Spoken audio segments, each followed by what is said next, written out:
You are now listening to the Do It Movement podcast, where we share our experiences in real estate investing and encourage you to take action. You don't want to miss what we have in store today, so let's welcome our host, Martine Richardson, and our co-host, Lord Eubanks. What's up today, Do It Movement listeners? This is your host, Martine Richardson, and my new co-host, Lori Eubanks. How you doing today, Lori? Amazing. I'm so happy to be with you, girl. I'm excited. So we're going live. We're going to go live every week to let you guys know. But if you didn't know, I'm here to share the good news about who is back. So, if you guys are, long-term followers of mine, I had a podcast at one time called the Do It Movement Podcast. And guess what is coming back? The Do It Movement Podcast, giving you all the real estate tips. And then now it's even better because we have Lori on the show. So it's not me talking to myself. Yes. So excited to be with you, girl. Yes. Love talking real estate. This is going to be our jam.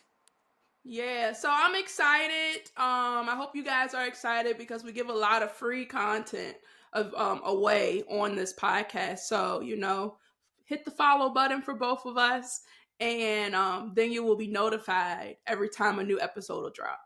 So today, let's talk about how can we prepare our rental properties when going through extreme coldness. If you're here on the East Coast like we are, we have been going through some very frigid temperatures lately. Like, I think this morning it was 9 degrees. I don't know when's the last time I saw 9 degrees.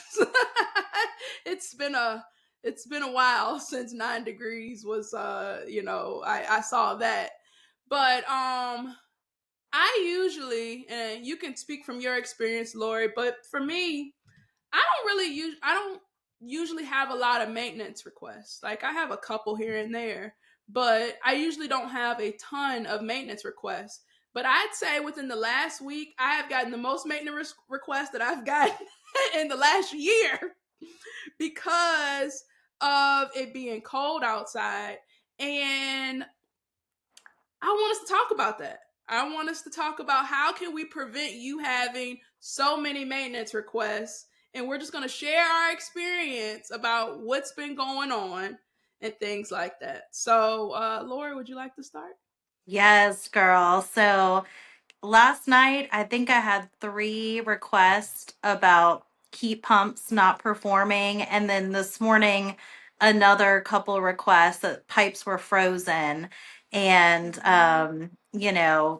in all of those situations, it's expectations. Some of the people that are reaching out are like, oh, it's so freezing in here. And I'm like, what's the temperature? And they're like, 67 degrees. Like, well, how hot do you normally keep it?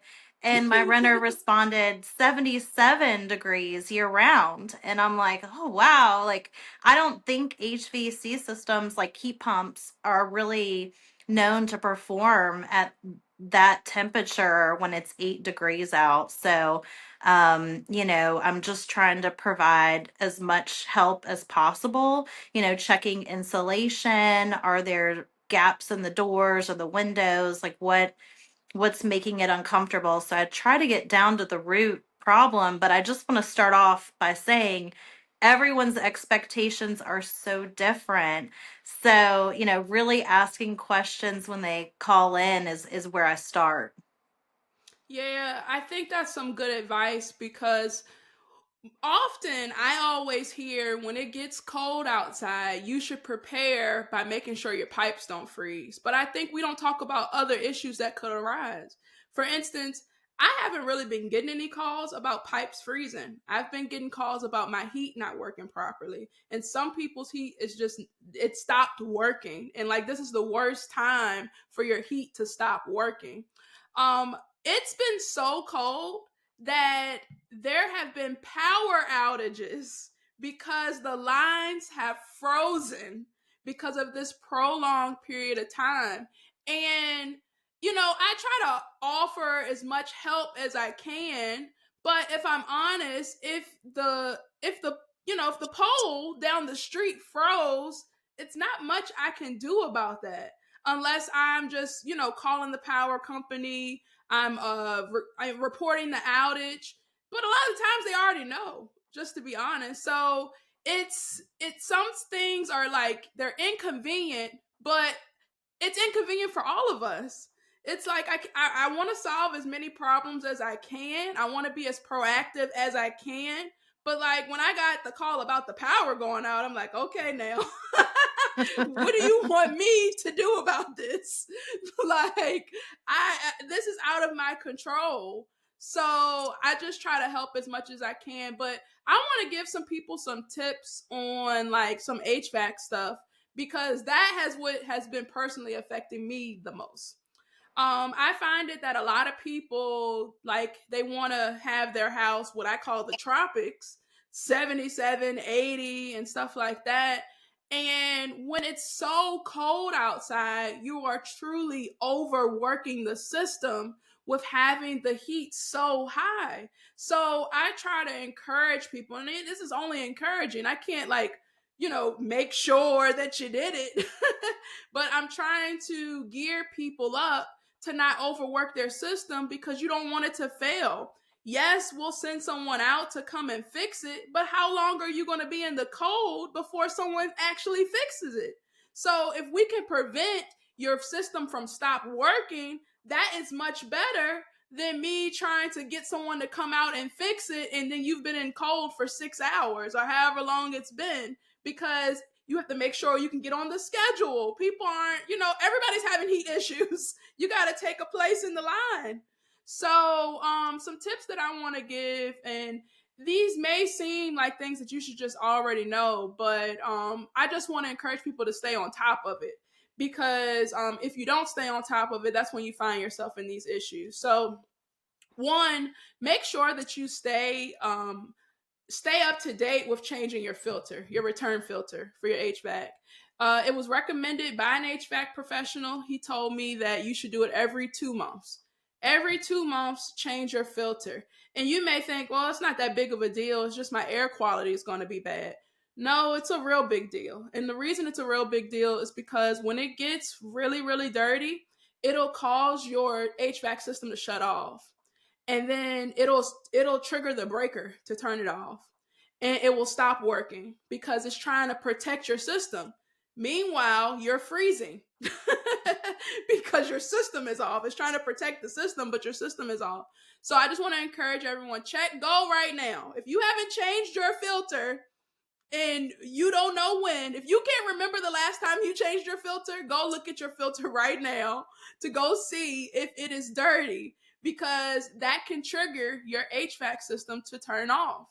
I've had it where filters have been so dirty that it has gotten to the system and it has caused the system to fail in a way where an HVAC professional has to come and they have to fix that a piece of the system because it got dirty, and that could have been prevented if those filters had been changed every 2 months like they should have been.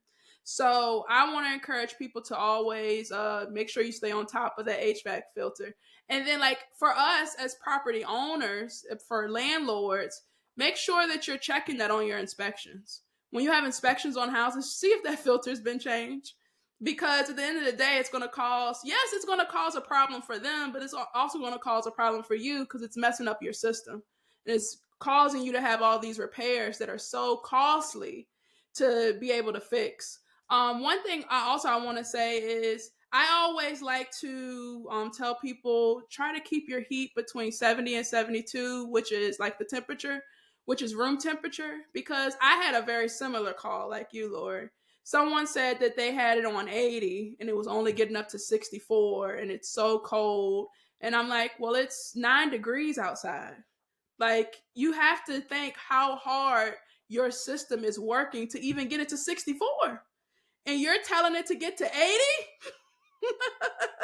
So the less that we can overwork systems, that is also helpful as well. Because you may be thinking, well, I'm just renting the place. Like, it doesn't matter. My landlord will fix it. But just think of the inconvenience of you having to be in the cold because you have to wait for somebody to come out there and do it. Like, it's yes, as property owners and landlords, we need to be checking on these things as well. But if you're looking at this and you're a tenant, you need to be making sure that you aren't messing up the system as well. Because okay, your landlord might pay to fix it, but it's going to be very inconvenient when it's 9 degrees and you have no heat, and you could have done things to prevent it. And also, I mean, if you're not changing the filter, there's no airflow, so it's overworking and overcharging on power. So I like to share with them, this is also helping you on your power bill, keeping utilities down. If you see like during the fall, you have a lot of leaves that are building up around the heat pump. The heat pump cannot get the airflow that it needs outside. So, looking at the landscaping, making sure things aren't piling up around the system will Mm-hmm. help. So, that's something that you could check during that inspection as well. Right. And then also, like, you're living in this house, so you're here every day, you live there. We've been getting a lot of snow. We've been getting a lot of ice. A lot of like just precipitation in general. And it being so cold outside, it's making things freeze. So check your systems to see if you have any like built up ice on it, or if like your exhaust pipes have built up ice or snow on it, because also that's making it so that that system has to work harder. And when the system has to work harder, it's already working hard because it's cold. But when the system has to work harder, that's when you get a greater chance of it failing. And our goal with this is to keep you warm and toasty. So to keep you warm and toasty, you gotta do your part. You gotta do your part as the landlord and as the resident or tenant that's living in these properties. You got any other advice for people with these cold temperatures? Yeah, so when it gets really cold, the if you have any hoses outside, just spigots that are like, that could freeze and cause issues. We've had some bust, right outside. Mm, So covering those, you can at Home Depot or Lowe's get, something to put over them to in the winter to prevent that. Those are helpful. But I really think it's educating the tenant that's in there, hey, can you walk around for us, and do you have anything that's still connected or exposed? Do you see anything dripping? I always like to share, if you see a drip, that's something that we need to know right away, because it's going to damage the home even more. And also, mm, you don't want us to be in the home making all of these repairs, so try to get it to us as quick as you can. But when it's cold out, no one wants to go and check on these things in the cold. This is something that you should do before the winter season. And, I'm definitely been guilty, not checking in and asking these questions. So if you have someone, it doesn't have to be you. If you have, a contractor that can go out and check these things and take pictures, once a year, um, that could save you a ton of money in the winter. hmm Yeah, I think going forward, because I got so many maintenance issues this last week, Yeah. I think it would be wise to make inspections at the end of the year. And I know it's holidays and all of that stuff, but historically, January and they say February as well are the coldest months of the year. So if I can catch these problems before something happens, so that, to prevent maintenance calls, that's something that I'm completely interested in. Because for me, I always talk about ideal tenants. And for ideal tenants, they pay on time, they take care of the place, and they bother me minimally with maintenance requests. But for that third one, the bother me minimally for maintenance requests, a lot of that has to do with what I do. I have to make the property in a certain condition that things aren't going to break. I have to go and check in or prepare the tenants to make sure, like, if it's going to get really cold, you should do this to prepare for it so that, we won't have all of these issues. I think I was telling my students earlier today, actually, about if you have some money in reserves and you just want to prepare yourself adequately for when it's going to get cold and things like that, you should look into things like insulating your pipes, the ones that are like below that are going to get cold when it's freezing. So, because I prefer to fix something on my own terms. I hate when someone calls me out of the blue and I got a problem I have to solve when I could have avoided this problem if I would have just been more attentive. So, I think it's a good rule of practice to make sure that you're having these inspections regularly and to make sure that you're just being proactive about stuff. It just makes your life so much easier, because when you have it that you got 5 heat pumps messing up, you're like, oh my god. This is Yes. a lot. This is a lot. So yeah, I just want people to think about those things. What are some things going forward that you think that you can do to help minimize getting, the maintenance request when it's so cold out? Yeah, so and we're buying them with the renters already in the home. So a lot of times, we're not doing full renovation before someone moves in. Sometimes we're just inheriting the situation. So I think really just building rapport with the person that's in there so they know, what your expectations are. If something Mm-hmm. happens, how quick it is, just call me, text me, send me pictures, set that up front. The inspections is huge. I think, for us, we're dealing with a lot of older systems, Mm-hmm. HVAC, we're inheriting them and just assessing, when is a good time for those replacements, when's a good time, in the season to make changes. Really the check-in's the big thing. Insulation under the house, weather stripping goes a long way in doorways and windows. And for windows, the old wooden windows, you're losing a lot of heat, a lot of air from that. So, looking at maybe doing window replacements when it does warm up a little bit. We have some great window deals in the Richmond Mm-hmm. area from some of our vendors. So when you look at it, the long run, you probably should make those changes when it warms up a little bit, and it will save you a lot of heartache, next winter. Right. I'm over here just looking to see if these live broadcasts are working. This is my first time doing it. Okay, how's it look? Facebook looks good. I Okay. was going live on Instagram and I don't see that, so I'll figure that out Yeah. later. But yeah, I want to say, if you are an HVAC professional, or if you are an electrician, if you are a plumber, window people, if you're watching this video, in the comments drop some tips for people, so that we can help, one, eliminate, or try to eliminate the problems that these cold temperatures bring. But this is weird. I don't see you on it. I just see me, Oh yeah. which is weird. With, I guess they hear you. And think about how many calls did we get a week ago when Richmond City was out of water? We couldn't plan for that, but it's nice if you have also a funnel for those requests to go through. If it's, Mm-hmm. if you're dealing with volume, I mean, we use apartments.com where people can put in the service request that comes through with email and they can attach photos. So, think about how you want to funnel these requests if you're starting to gain, volume.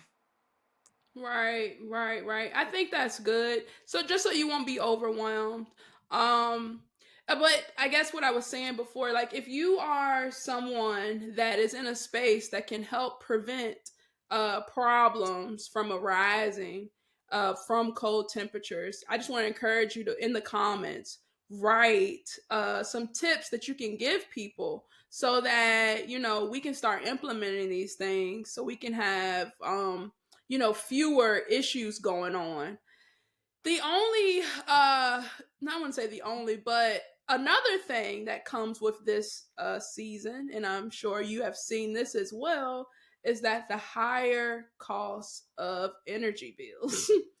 Specifically your power bill and gas. I've seen that power bills and gas have gone up at least double. Yeah. I've seen it a lot. At least double. Gas is what I've seen has been going up like triple during this Mm. time because everybody's trying to keep their places warm and stuff like that. Um so in addition to having, you know, these issues with the, you know, things breaking, not working properly, we also need to think about how can we lower our energy consumption or our energy bills, only because like that could break the bank for some people, you know.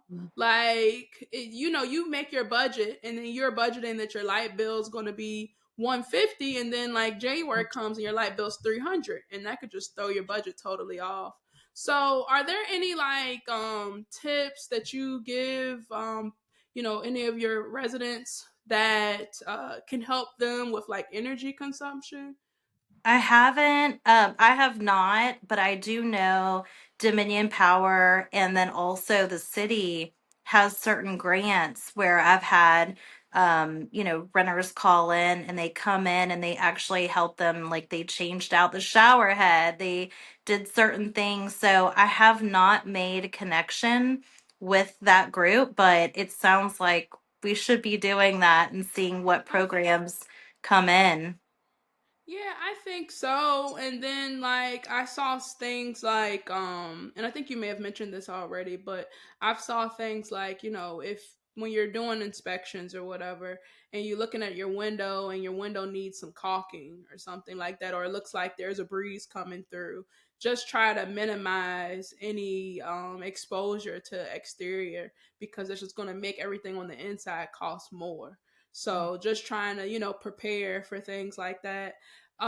Something that could be helpful, like I'm usually not into people's finances like that, but if they were to ask me things that they can help, I probably would tell them that, you know, well, maybe you should consider getting on a budget bill because then they'll spread this cost out over the year so that during this time it wouldn't cost as much. You can kind of know what to expect because of that. And I think you can do that for power. And if I'm not mistaken, possibly gas. I'm not sure. I've never done it for gas, but I've heard of people using it for power. But that could help too because, you know, I feel like this is the coldest it's been in maybe about what, 5 years, 6 years. I Yeah. thought global warming was here. I thought we weren't gonna get in the one digit numbers anymore. Yep, yep. Surprise. Well, it's cold and I know we're talking about specifically rentals, but when it gets this cold out, you also have an increase in thefts, or not thefts where Mm. they're in to take anything, but they're just cold. So I've had break-ins just to actually get a warmer place or, have some shelter. So we showed up at the Sure. job site yesterday and they literally took the front door off the house. It was missing. The door was gone. Oh And my god. it's just sometimes, you just need to understand that if you're going into a vacant property, meet someone there or, have a contractor meet you, and especially if you're alone, you want to be careful because right now people are seeking shelter. Yeah, so you're specifically talking about for the vacant ones. Are you, cuz like Yeah. I'm assuming you're not meaning like, oh, I live in my house and someone broke in and they're No, just sleeping yeah. on the couch. Yeah, vacant properties. So we've definitely experienced that a lot this season, and I know it's the cold temperatures because they have nowhere to go, and so last resort is to find some place that's away from the elements. So just keep that in mind if you are renovating vacant properties. Right. Yeah.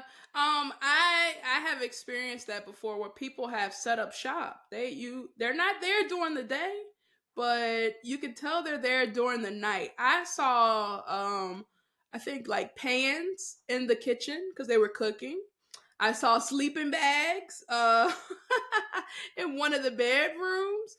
One guy even had his flashlight in there. He knew he was coming back. Yep. Yep. So you just have to take like, extra precautions so people that they can't get into the house. They can't break in. And then, like sometimes it's unavoidable. Like you said, they took the whole door off. Yeah. Yeah. So I think that's good for people to think about. Is there anything else that you want to share in terms of preparing, or how can you make your life easier Yeah. when it's so cold outside? You have anything else that you wanted to share about that? Yeah, I mean, as a landlord, just remember that when people are calling you, they're already frustrated. So it's really easy for people to throw emotions at you. And, it's easy to get wrapped up in that. So I would just say advice for the landlord is just take a breath, realize their frustration is not with you, you're the solution. And, sometimes you just gotta just be the calm of the storm. So, just sending you positive vibes because it can get tough. This is a hard business if you let it run you over. Yeah, that's for sure. That's why, we wanted to make this video to just give you guys some tips, some help on how to try to prepare yourself for this type of situation. Like I said before, in the last week, I've gotten more maintenance requests than I got in the last year. So just keep it in mind. And I think I could have done some things differently to better prepare myself so that it wouldn't have been this big thing. And I think when people think cold, the what I hear mostly, I don't know what you typically hear from other people, but I usually hear about pipes. Like that's what people care about. They say, "Oh, the pipes will bust," or "Don't let them freeze," and stuff like that. And think I would say fortunately, and let's knock on some wood here, I haven't really had that issue at this moment. But I don't think we emphasize the stress on our heating systems during these cold times because we don't want to be out at 9 degrees. Mhm. So you want it to be regular room temperature at 70 or 72 or, hopefully 65. But I think it's just things that we can do to better prepare our systems so that they are reliable during these times. If I'm honest, if when typically when I have a system that is going out, it's usually going out during this time when it's really really cold Yeah. outside, when it's really really been overworked. Unless it's been really like unless it's old, meaning like we purchased the property and they already had that system in it, so we just kept it in because it worked or whatever. But usually this is the time when people start having the problems, and this is the worst time to have a problem because who wants to be cold Yeah. because your system doesn't work. So I just wanted to share those tips um, to so people can use that information. Let's see. Do you have I know I asked you about tips. We always like to leave you guys with something good at the end. I don't know if this is necessarily going to help with HVAC, but do you have like a tip, a game changer, Mhm. something that you've learned throughout being a landlord that you're like, dang, I should have been doing that? Yeah, I mean, I feel like I'm learning all the time with being a landlord. But if we're talking temperature change, frozen pipes, the biggest tip would be opening up your lines, your faucets in the inside to, let it Mhm. de-thaw, or you really want to open those up and let it breathe before to prevent anything frozen. So I just got to my Airbnb and shocker, it's frozen. So I have opened the lines, and hopefully there's no, internal bust or anything like that happens. And, it's been heated this whole time. So Mhm. shocking to see that happen. But if a pipe does bust, you get a call saying, oh my gosh, I can hear running water. The first thing that you can do is call a plumber. If you know where the main line is, you can instruct them to turn the main water line off to stop the Mhm. flow of water to come in. You can also call the county or city and let them know to have an emergency crew come and turn it off at the street for you.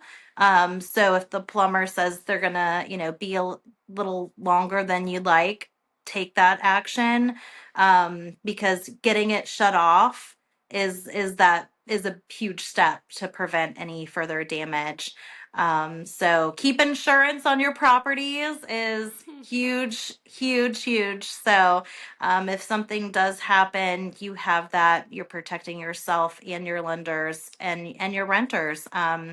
May also carry renter's insurance if something does come up. But yeah, be safe out there. Try to prevent it as much as possible, but just know the actions to take when that emergency does come up.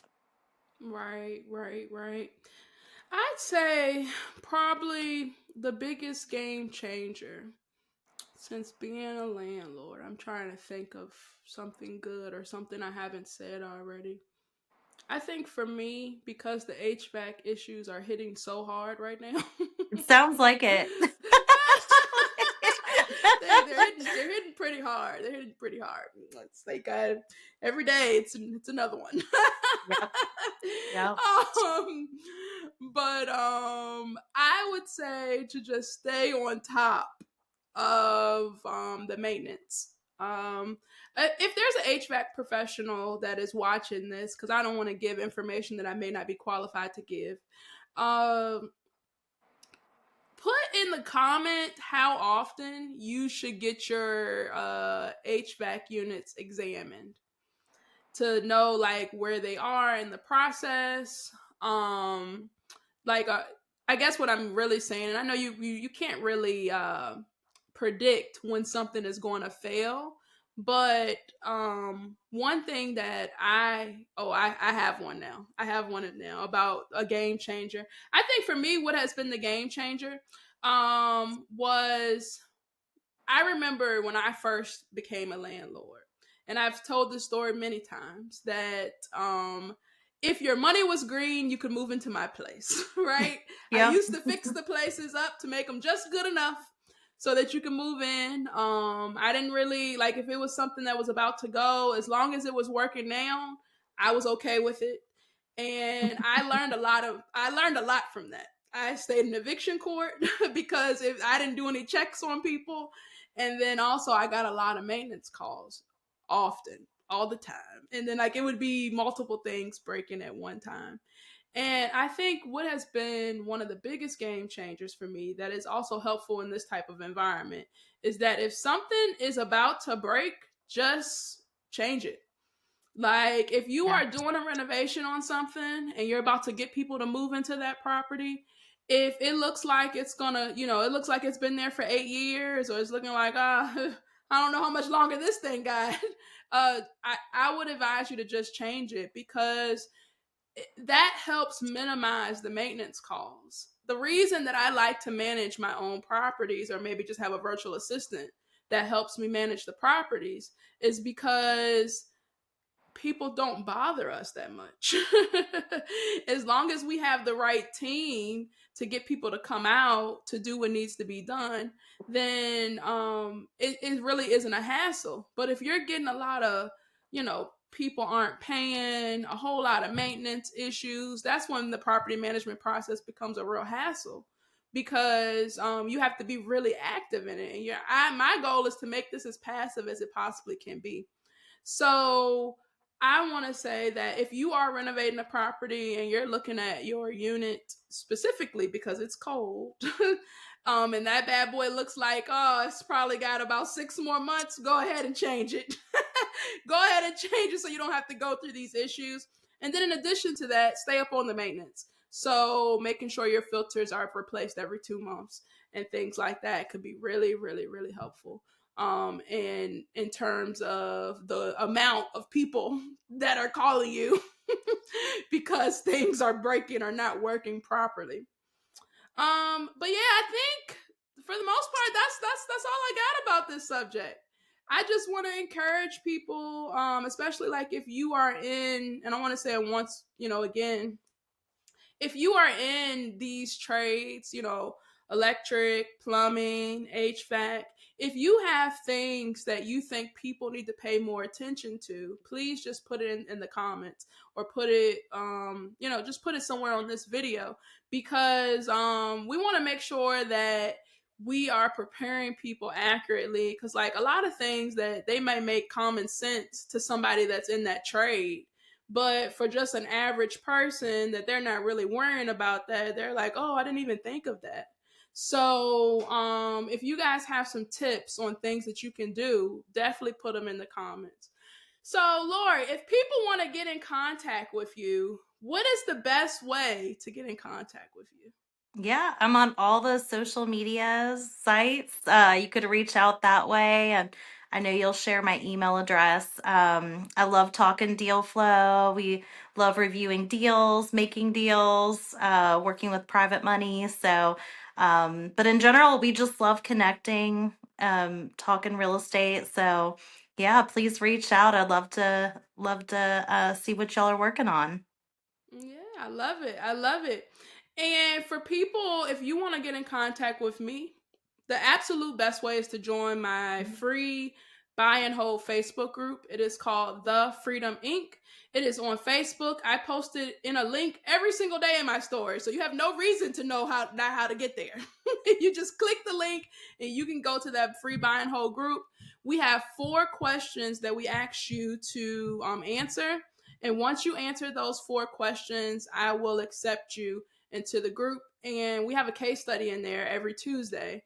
And that case study just shows you a real deal where, how we found the deal, how to get the money, how the numbers look, what the structuring looks like on the deal, how to get, money back if you can get money back, how to structure it so that your rent can cover all the expenses. We kind of really go into the details of everything. So if that sounds like something that is interesting to you, you want to get into rental property investing, I want to encourage you to join my free group.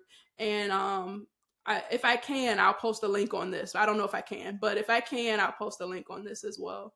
I think you got anything else you want to share with the people? No, just stay positive through the process and know things are going to come up. So if something happens, just be like, oh, got it over with. I can move on. So, yes. Stay positive and minimize your maintenance costs. Yes. I want to encourage, minimize your maintenance calls at all costs. But until next time, Do It Movement listeners, see ya. Thank you for tuning into our show. If you need more hand-holding on your rental property investor journey, book a 15-minute strategy session with Martine. We can see if you're a fit for the Freedom Inc. fam, link in the show notes. Also be sure to join the free Freedom Inc. Facebook group, where each week Martine goes over a real-life rental property investor deal and shows you how the deal was found, how to get the money, and how to make a cash flow and much more. If you'd like to connect with Lori, be sure to email her at vitalizeproperties@live.com. Until next time, see you.